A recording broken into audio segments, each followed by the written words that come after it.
Tired of dropping your phone or struggling to prop it up? Meet the PopSockets phone grip with expanding kickstand in black, your new must-have accessory. Don't miss out. Grab yours today. Click the link in the video description to shop now on Amazon. Good morning and welcome to Electrodrive News. I'm your host today. A new car sales report in Spain has revealed a shocking trend. With electric vehicles on the rise, new car sales are up 18% in May. What's driving this surge, you ask?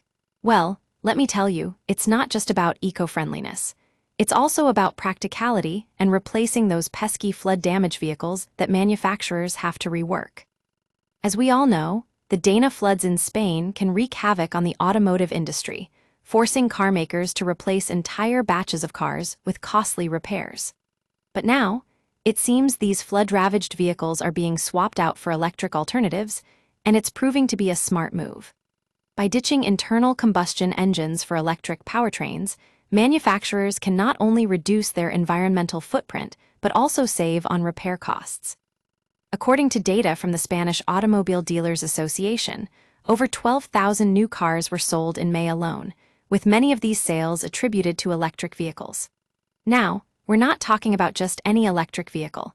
We're looking at models like the Renault Zoe, the Peugeot e-208, and the Nissan Leaf.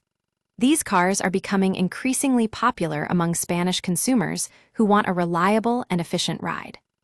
But what's even more interesting is how this trend could have far-reaching implications for the industry as a whole. With electric vehicles now making up over 10% of new car sales in Spain, manufacturers will need to rethink their product strategies, and fast.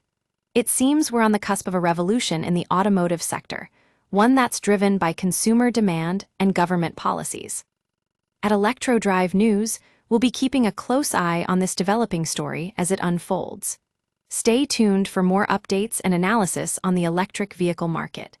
And if you have any thoughts or opinions on this trend, hit that like button and let us know in the comments below.